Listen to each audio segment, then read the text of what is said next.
Le téléphone a sonné vers 19h15 ce vendredi 13 janvier 2023. À l'autre bout, c'était mon ex en pleurs. Elle tentait de me dire quelque chose d'important, mais ses sanglots l'en empêchaient. Je lui ai dit de se calmer. Il fallait qu'elle reprenne ses moyens afin de m'expliquer pourquoi elle m'appelait. On entretient des rapports cordiaux depuis toutes ces années, notamment pour le bien de notre fille Laura. J'ai tout de suite compris malgré tout qu'il était arrivé un drame, et j'ai fait le rapprochement avec elle. Elle est morte. On l'a retrouvée, noyée, au pied du pont de la Deule. Ça a résonné tellement fort dans ma tête que j'ai raccroché sans dire un mot. J'aurais dû la réconforter, mais tout au fond de moi, j'étais dévasté. Les jours qui ont suivi ont été particulièrement étranges. Je n'étais plus moi-même. Telle une ombre, j'agissais en mode automatique. On a organisé ses funérailles. Pour la police, c'était un suicide. Encore une de ces adolescentes, victimes de cette période de la vie si difficile à gérer. Et comme malheureusement il y en a tant. L'église de Saint-Exupéry était bondée le jour de son enterrement. L'émotion était palpable. Notre famille et nos proches étaient tous présents pour nous soutenir lors de cette terrible épreuve. Comme le veut la coutume, on a fini autour d'un verre, chez mon ex, là où habitait Laura. Elle ne venait qu'un week-end sur 2 chez moi, mais n'allez pas croire pour autant que je n'étais pas proche d'elle. Au contraire, nous avions une relation très privilégiée. On compensait la quantité par la qualité. Elle était mon soleil, ma plus grande réussite et fierté. Et ce 13 janvier, le destin m'en a privé à tout jamais. L'après-midi a été douce chez mon ex. Les gens présents allaient de leurs jolies anecdotes concernant ma fille. Son parrain, son oncle, sa tante, ses grands-parents. Tout le monde l'aimait. C'était une fille pleine de joie. Elle était lumineuse, solaire. Le soir, alors que j'aidais mon ex à tout débarrasser, elle m'a emmené dans sa chambre. C'était étrange d'être là, alors qu'elle, elle n'y était plus. J'ai vu Sandra ouvrir un tiroir pour y prendre quelque chose d'important. Elle a ressorti sa main pour me tendre un cahier, une espèce de journal intime. Elle m'a regardé intensément et m'a dit « C'est le journal de Laura. Lis ça et tue-les pour moi. »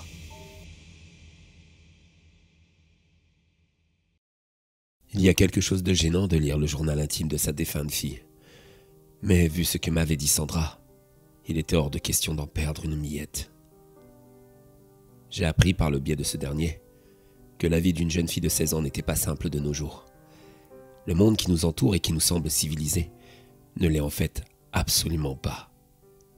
Et Laura l'a très vite appris à ses dépens. Difficile de se faire des amis lorsque l'on est le souffre-douleur de personnes influentes au lycée. Et encore plus lorsque l'on affiche un physique loin des standards actuels. Ouais, Laura avait un peu de surpoids. Mais cela ne l'empêchait pas d'être belle comme ça. Ça l'empêchait juste d'être dans les normes et d'être aimée. Malgré tout l'amour que nous pouvions lui apporter, ça ne compensait pas le rejet des jeunes de son âge. Celles et ceux auprès de qui elle aurait finalement aimé être populaire. Ce journal intime était si bien fait, si organisé.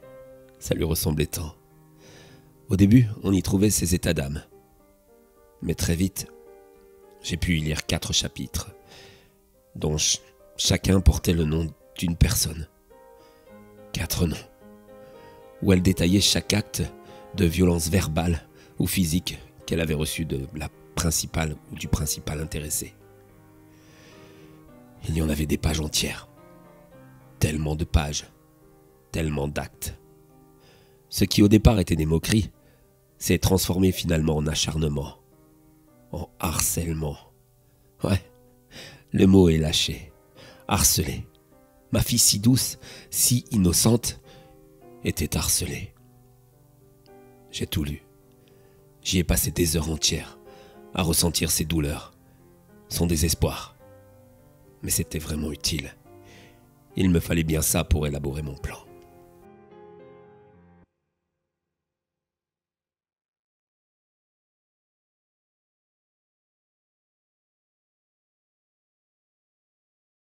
Chapitre 1. Romain. Alors lui, c'est le cogneur. Des claques, tirer ses cheveux, des coups de pied dans les tibias. Je comprends mieux pourquoi Laura ne portait pas de jupe en été. C'était pour cacher ses innombrables bleus sur ses jambes. Une vraie teigne, une vraie terreur.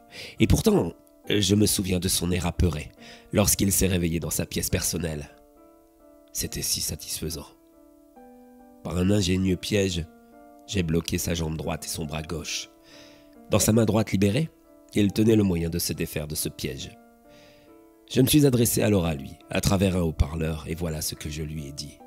« Bonjour Romain. Sais-tu combien de bleus Laura a eu sous tes coups ? Son journal intime en dénombre pas moins de 400. C'est beaucoup quand même. J'ai même été surpris d'apprendre que ses doigts cassés étaient ton œuvre. Elle m'avait dit qu'elle était tombée en faisant du roller. Tu n'y es pas allé de main morte. Mais c'est l'heure de ta rédemption. Tu vas pouvoir te repentir, une fois que tu auras souffert autant qu'elle. Voilà ce qui va se passer. Tu es seul ici au milieu de nulle part. Et personne, non personne ne va te trouver. Tu es donc voué à une mort lente et douloureuse. La faim, la soif, tu vas te déshydrater, t'affaiblir, et tu crèveras comme une vulgaire merde au milieu de tes excréments. Sympa le programme, hein ? Après tout, c'est tout à fait ce que tu mérites. Mais ce n'est pas complètement fichu pour toi. Je te laisse une chance. Celle que tu n'as pas laissée à ma fille d'ailleurs. La scie que tu tiens est assez efficace pour te libérer. Elle coupera les chairs et sciera les os sans faillir. Une fois ces réjouissances, tu pourras retrouver ta petite vie tranquille en étant légèrement diminué. En guise de réponse, j'ai eu des pleurs, des excuses et puis des insultes. C'est vrai que parfois les jeunes d'aujourd'hui peuvent être vraiment grossiers.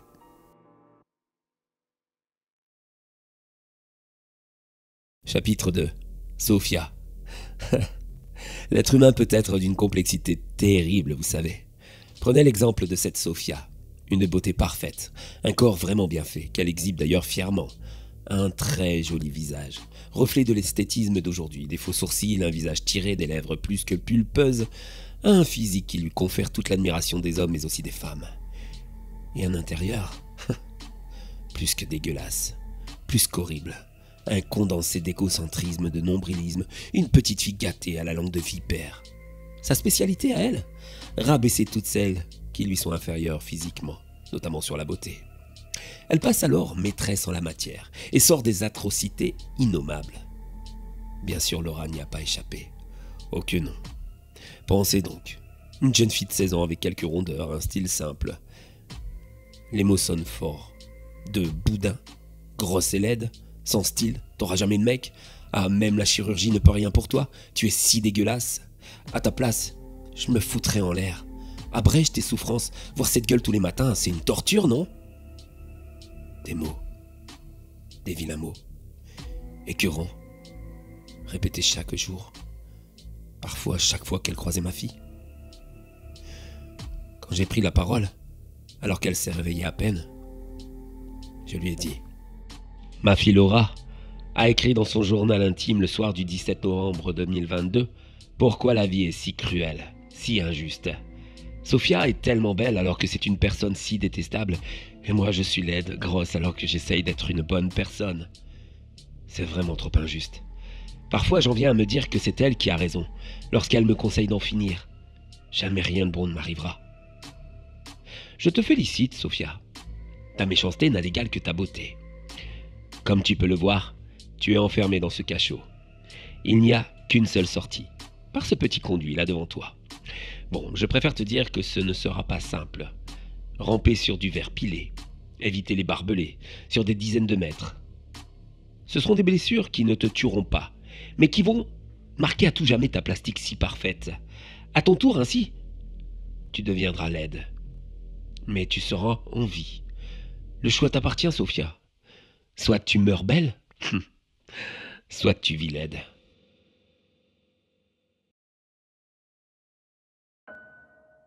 Chapitre 3. Matteo. Peut-être celui qui lui a fait le plus de mal. Secrètement, Laura, ma fille, en était amoureuse. Aveuglée par son amour, elle a accepté d'être son joujou sexuel. Je ne peux pas vous dire la douleur que j'ai ressentie lorsque j'ai découvert que Laura n'était plus vierge, qu'elle avait accepté beaucoup de choses à cause de son amour pour ce bellâtre. Son journal était plein de moments horribles à lire pour un père. 21 juin. Ça y est, on l'a fait. Mathéo a tellement insisté. Mais c'était tellement loin de ce que j'avais espéré pour ma première fois. Il n'était pas doux. Il était brusque. On aurait dit un pervers avec son souffle et ses cris lorsqu'il a joui. Il m'a fait mal. Mais je l'aime, alors je n'ai rien dit. Je ne veux pas le perdre. 8 août. J'ai pas aimé sa façon de mettre son sexe dans ma bouche, de me tenir la tête, de faire des va-et-vient sans délicatesse, de me demander d'avaler. J'aime pas ça. Mais après, il me dit qu'il m'aime. C'est le seul moment où j'y ai le droit, alors. 12 septembre. Je sais que je ne suis rien pour Mathéo, mais je ne peux m'empêcher d'espérer qu'à force de tout accepter, il finira par s'attacher vraiment à moi. Je le souhaite tellement, surtout vu ce que j'ai accepté hier. J'ai eu si mal, et même encore aujourd'hui, je souffre toujours. Mais il m'a dit que c'est ce que font les gens qui s'aiment. Ils le font aussi par derrière. Je n'ai pas les mots pour qualifier ce jeune homme, mais... Bonjour Mathéo. Enfin tu es réveillé. Alors pour toi j'ai une petite question. Laura, ma fille, tu l'as aimée ou elle n'était pour toi qu'un vulgaire vide-couille? Ah, te fatigue pas à répondre. Je connais déjà la réponse. Alors voilà. Vu que tu es un queutard, c'est comme ça que l'on dit en langage Jones, n'est-ce pas? Je t'ai fabriqué cette porte de sortie. C'est une porte gloriole. Pas besoin de te faire un dessin, Mathéo, tu sais ce que tu dois glisser dans le trou, n'est-ce pas? Elle est là, devant toi. En mettant ton sexe, tu enclencheras un mécanisme et la porte s'ouvrira. C'est ta seule façon de sortir d'ici. À toi la liberté. Tu vois, j'ai respecté ce que tu es, mais je préfère te dire que ça va être douloureux.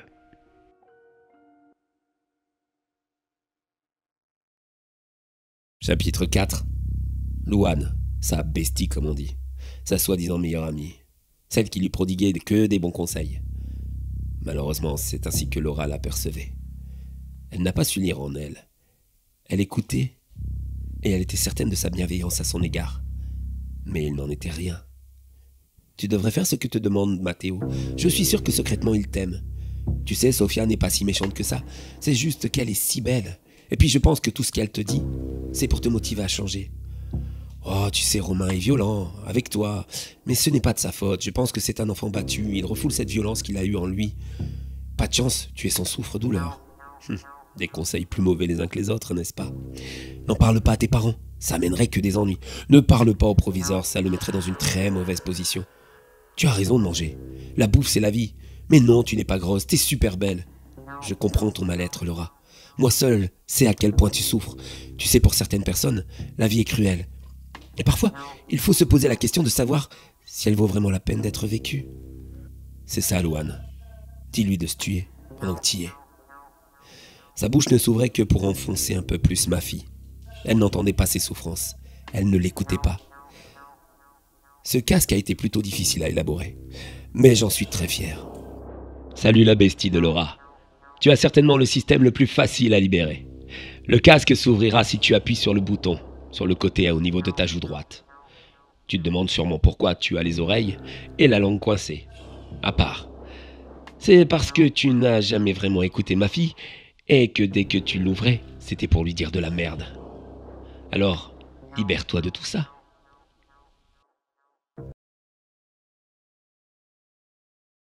J'ai eu beau élaborer un plan qui me semblait parfait, tout ne s'est pas vraiment déroulé comme je le pensais. Romain le cogneur n'a pas réussi à se libérer. Il a pourtant réussi à scier son bras, mais Elzil n'a pas eu la force pour sa jambe. Je ne sais pas de quoi il est vraiment mort. De douleur, de s'être vidé de son sang, de faim, de soif. Je crois que pour lui, j'y suis allé un peu fort. Pareil pour Mathéo. Mon ingénieux système de porte avec trou lui a donc coupé ses attributs masculins. Ce que je voulais faire. Mais il en est mort. J'ignorais que ça pouvait saigner autant. Il s'est traîné sur une dizaine de mètres avant de mourir, seul, diminué par là où il avait péché. Après, je n'ai pas tout raté. Sophia, elle est vivante. Elle portera à tout jamais les stigmates de ses blessures. Son corps est meurtri. Elle a perdu tant de sa superbe. Elle s'est même crevé un œil avec un fil barbelé. Finalement, sa sentence est bien pire que la mort. Chaque matin où elle se regardera dans le miroir, elle pensera à Malora. Quant à Louane, sa bestie, eh bien, elle sera dans la capacité de vous raconter ce qui lui est arrivé. Elle y a laissé ses 2 oreilles et sa langue. Il paraît que depuis, plus aucun son n'est sorti de sa bouche. Elle est traumatisée. Vous me trouvez cruel, inspecteur, n'est-ce pas? Mais vous savez ce qui est pour moi cruel? C'est cette société qui fabrique des enfants comme ma fille, victimes de la méchanceté des autres, qui fabrique des monstres comme ces 4 adolescents. Et pire, qui les tolère, qui les laisse commettre des actes ignobles en toute impunité. Combien de monstres ayant détruit la vie d'enfants, d'adolescents vivant en toute tranquillité, sans être jugés? Combien? Et cette culture de la cruauté. Cruauté envers les animaux, envers les êtres humains. Regardez donc ce monde, faites donc l'expérience. Postez un acte d'amour sur les réseaux sociaux. Il sera apprécié certes, mais tellement moins regardé que si vous postez un acte violent. Ouais, la société a fait de nous ces personnes qui se nourrissent à coups de clash, de bagarres, de guerres, d'images violentes. Finalement, à ma manière, comme ma fille, je suis victime de cette société décadente. Disons juste que je me suis rangé du côté des bourreaux. Je ne suis finalement pas mieux que ces 4 petites merdes, c'est vrai. Mais au moins, j'ai agi pour qu'elles payent. Et aujourd'hui, c'est à mon tour. Voilà pourquoi je me rends. Rendez-moi service. Enfermez-moi, s'il vous plaît. Jusqu'à la fin de mes jours. De toute façon, ça fera mes petites affaires. Je ne veux plus rien voir de ce qui se passe dehors.